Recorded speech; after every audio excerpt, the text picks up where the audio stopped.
konti lang. Dahil bukas tayo ay magda-diet na. Okay, back to diet na naman.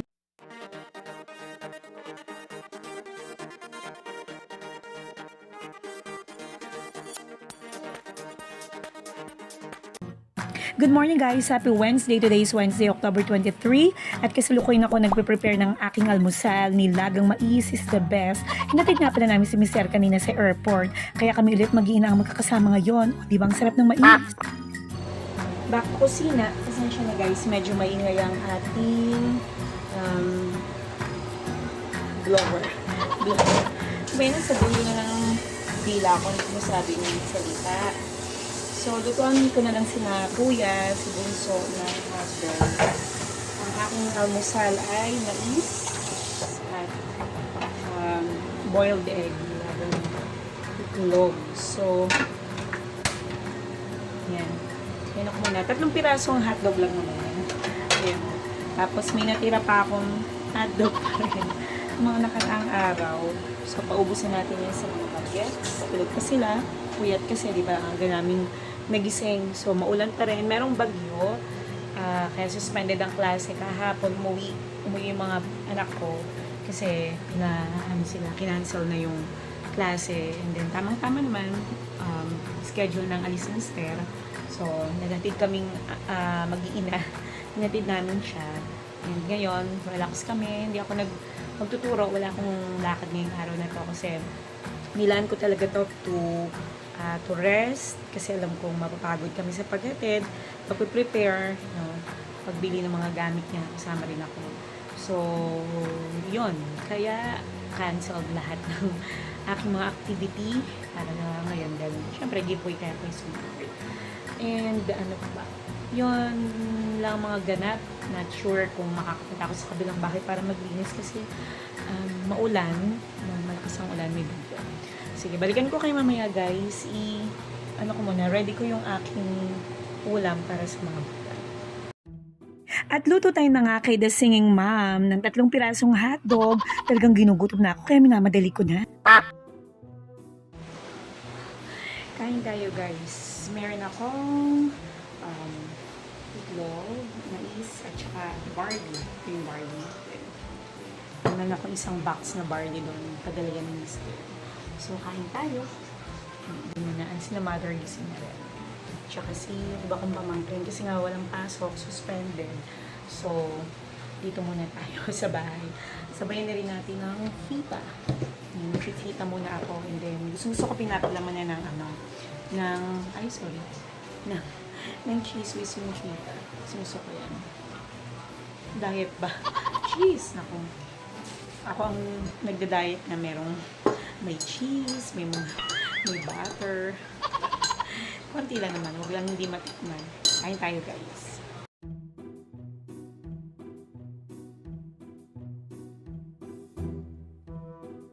At nagsimula na nga kumain si The Singing Mom ng paborito niyang mais. Minsan puti, minsan dilaw, kahit na okay lang basta mais. Kayo ba anong paborito niyo? At syempre pagkatapos kumain, hindi mawawala ang hugasan, linisan at kung ano-ano pa. Kaya ito si The Singing Mom, linis-linis lang, laban lang.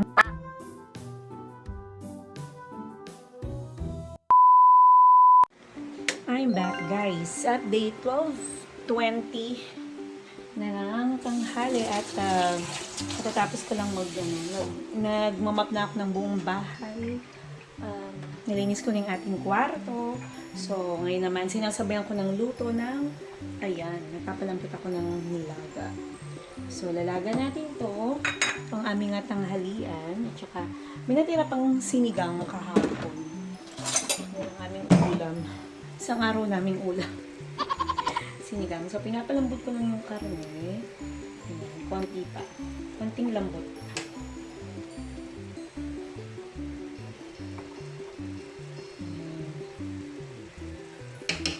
Ano pang gagawin ko? Yun, nagmamapa ko ngayon. Malinis ang ating konti na lang. Konting repaso na lang. Yun ito yung electric fan. Maampun pa ba? Tumigil naman yun.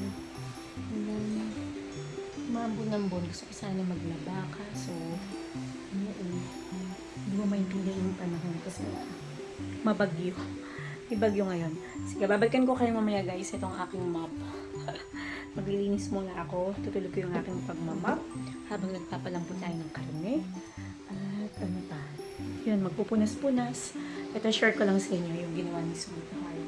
Ayan, kung makikita nyo, yun yung mga souvenirs, yun yung mga napuntahan yung lugar mula nung nagbarko siya. So, nasa cruise ship kasi siya. So, yan yung mga kanyang souvenirs. Siya na yung gumawa niya. Yan. Ito siya na rin ang gumawa niya. Mahilig siyang, ito pa yung ibang souvenirs. Mahilig siyang gumawa ng mga, or ganyan, patungan. Ayun, so, ayan, mga souvenirs, Bahamas, San Francisco, New Zealand, Liverpool, Shanghai, Costa Rica, kung saan-saan. Kasi passenger yung sasakyan nila. Hanggang barko. So, babalikin ko kayo mamaya guys. Mag-ayos na muna ako dito. Magtuloy natin yung luto para makaready na kasi tanghali na rin naman. And nagbabalak ako na umalis dahil may mga kailangan tayong bilhin na kailangan sa banyo, mga paubusin ng ating mga pang-personal na gamit. And ano pa ba? Mga kailangan dito sa bahay, kailangan nating dagdagan. Sige, babalikan ko kayo. Yan, so tapos na ang ating pagre-record guys. Time check tayo, 4 o'clock na, 3:45. Yan, so hapon na. Diligpitin ko na yung mga kalat ko dito. Ayan, kinatapos ko lang mag-record ng pang-sharing time natin at pang devotion. So, ano ba, mga bagets nandito na. Tapos na rin kami, syempre, hapon na. Tapos na tayong mananghalian. Yun nga, kagaya na nabanggit ko kanina, wala namang pasok, suspended ang klase. Kaya tayo ay nandito lang sa loob ng bahay. Ang aking mga alaga ay nandito lang din. Nagpaplano ako lumabas pero nagbabago na naman ako ng isip. O diba, sabi naman ng aking sweetheart, ng aking asawa, mga babae na naman. Bago-bago doon ng isip. Mamaya okay, mamaya konti, hindi na. So, ano lang siguro, nag-adjust pa tayo kasi nga halos kakalis pa lang ni Mister, diba? Kaya wala tayo sa mood masyadong maglalabas. Minsan mamaisip mo gusto mong lumabas kasi nga parang maglibang-libang. Again, yun, saglit lang ang kanyang bakasyon. Nakakamiss. Kulang talaga ang oras, kulang ang panahon para, alam mo yun, magkasama kayo, mapunan yung mga panahon, yung mga oras na hindi kayo magkasama. So, kulang yung isang buwan. Kulang yung 2 months vacation. Kaya, parang dumarating siya, mag-a-adjust kami, adjustment, ganyan. Pag-aalis siya, ganun, mag-a-adjust ulit. Kasi nasanay kayo na magkasama naman kayo, ganun. Although kulang pa nga talaga yung oras, yung panahon. And thankful naman ako sa aking sweetheart, sa aking asawa, dahil ginagawa niya yung effort niya ng kanyang lahat ng paraan para mapunan niya yung panahon, yung oras na hindi kami magkasama. And napaka-blessed ko talaga dahil may partner akong kagaya niya. Hindi ko ito sinasabi sa kanya, sa inyo lang guys. Hindi ba, sige. Mag-ayos muna ako dito yung aking mga kalat ngayon, diba? Dahil tayo ay nag-recording. Balikan ko kayo mamaya. 1 eternity later. Time check tayo guys. It's already 7:40 at kakain na kami ni Bunso. Si Kuya na sa kabila. Pinatawag ko na. Sabi ko kakain na kami. Pinatawag ko kay Bunso. Ito si Bunso. Maghahain. Ang nakahubad ang aming Bunso. Sabay kami kakain. Hindi kami muna ngayon. Wala ng aming padre de pamilya. So, namimiss. Wala tayong patis. Saan ko ka ng konting sausawan lang. Ang paalat lang. Hinay-hinay lang din sa pagkain ng paggamit ng sausawan. Kasi naalala ko, nandiyan ako nagka-UTI. Madalas akong, mahilig ako sa sausawan. Sausawan akong tao. Mahangin. Ang lakas ng hangin sa labas. May bagyo pa rin. Hindi ko alam kung suspended pa kaya. Meron dyan. Isang bote pa yan eh. Oo, plastic. Plastic, bottle. May pasok kaya kayo bukas?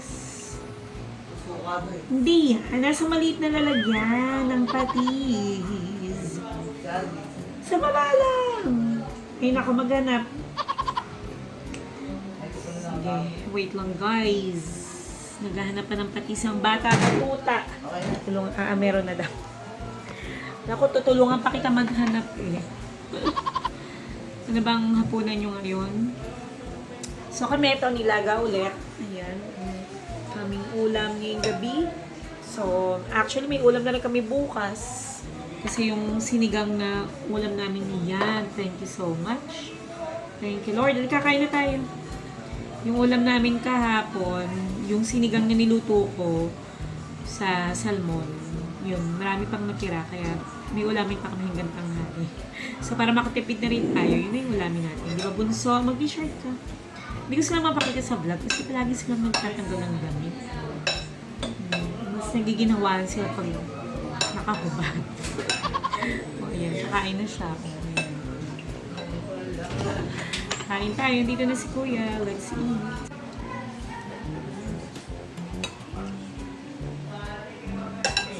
May kainin yung itlog, oh. Gusto mo mga patatas? Sino lola ba kumain na? Ano? Hindi pa. Hindi sila kakain. Nagkagutom na ako. Wait.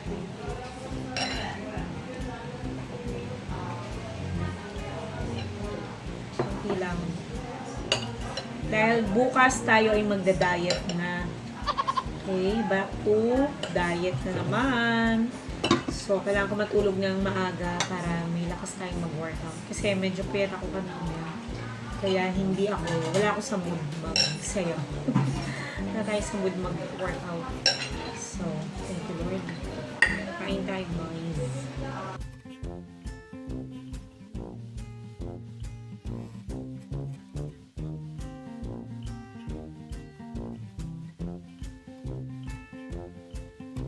At tapusin naman ang ating isang araw na vlog guys. Isang araw na punong-puno ng pagpapala. Isang araw na punong-puno ng mga biyaya. So, ito yung mga panahon na nakalis na si Mister. So, tayo ay single mom na naman ulit ng 2 bagets. Magkaganon pa man, tayo ay patuloy na nagpapasalamat sa Panginoong Diyos sa walang sawang biyaya sa mga taong patuloy na sumusuporta ang pamilya, palagi nandyan.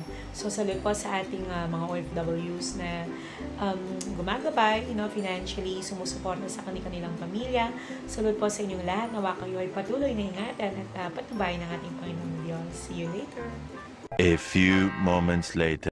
Hello guys, magandang gabi tayo nagbabalik sa The Singing Mom Tessam Slash. Po ay nanay ngayong gabi ay isang verse from Ephesians 4:1. I, therefore, the prisoner of the Lord, entreat you to walk in a manner worthy of the calling with which you have been called. When someone is part of a group, he or she is obligated to follow its rules, laws, or standards. Tayong mga Pilipino ay mayroong batas na sinusunod dito sa ating bayan.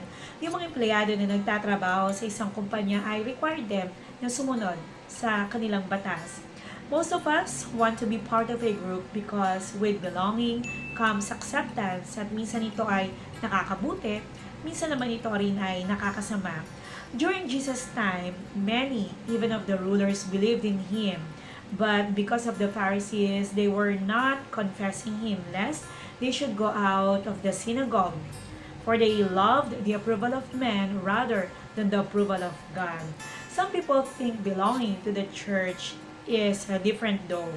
They want the blessings, rights, and privileges of being a child of God, but they're unwilling to conform to biblical standards. Pero iba ang ina-expect o inaasahan ng Diyos sa atin. Paul tells us that how can we walk in a manner worthy of the calling with which we have been called. Let's commit ourselves to obey God as we learn what He requires of us. Ephesians 4:1, I, therefore, the prisoner of the Lord, entreat you to walk in a manner worthy of the calling with which you have been called. Thank you guys for your time. Thank you for watching the Singing Mom Tessam Slash. Boy, nanay, see you again tomorrow for another day of vlogging. Good night.